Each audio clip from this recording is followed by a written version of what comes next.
Everyone says Targaryens are closer to gods than to men. But they say that because of our dragons.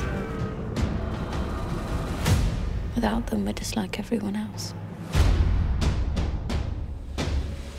What we really tried to do was create a world where dragons existed.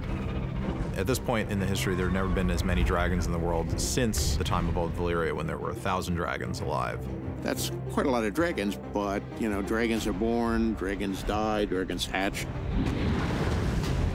George really wanted the dragons to be colourful. I thought that was great, the idea that dragons are reptiles, and if you look at reptiles, they traditionally have very, very colourful coats. In the original series, dragons had lived at that point for 150 years, and when they're born, it's this miracle. Blood of my blood. Whereas in our world, not everybody has seen a dragon, but they are around, and they certainly, if you live in King's Landing, you've seen many of them fly overhead. The core of any Targaryen is a dragon. They're extremely powerful, and without them, we would not be the house that we are. They're treated with fear and reverence and awe, but they're also used as threats. There's a kind of détente that exists when a force has such an overwhelmingly dominating power like dragons. They're weapons of mass destruction. And the reason that the Targaryens are considered as being closer to gods is because of their dragons. You got the dragons. Are you going to use the dragons? Are you going to burn entire cities and armies, or try to? Dragon! That's a big step for any king or lord or claimant to try to take. We also want to have the dragons be their own characters. The first dragon you meet is Syrax, which is Rhaenyra's dragon, who at this point is a young adult. Syrax was hatched to Rhaenyra when she was a child. I think the dragons that are born to their riders share a deeper bond than any of the other dragons. We kind of approached her like a bird of prey. So she's an eagle, she's built for speed, she's very proud and honorable. Caraxes, the bloodworm, Daemon's dragon, is quite another thing. Vicious, some would say, short-tempered. Yeah, maybe the dragon and the rider have a little in common there. Save me! Caraxes has burned a lot of people and seen a lot of battles, and has earned that name of the bloodworm.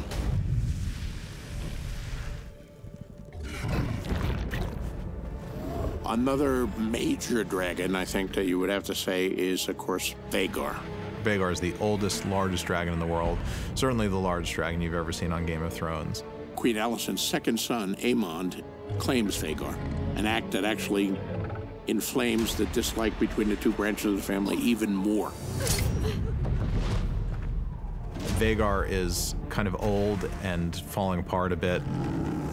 The way we've approached dragons in this story is to say that dragons never stop growing. They just essentially grow until they die. And part of their death cycle is getting too large, too big for the world. And Vhagar is so large that she doesn't really fit anywhere anymore. In our story, she doesn't even fit in the dragon pit anymore because she's grown so large. And that's created a bit of a loner personality to her. And she's very grumpy, she sleeps a lot. You know, she's like an old cat.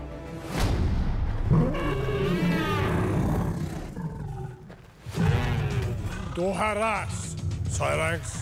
What we did a lot of work on was creating dragon infrastructure. The dragon pit was meant to be basically a stable for dragons, but dragons being big, it's an enormous structure.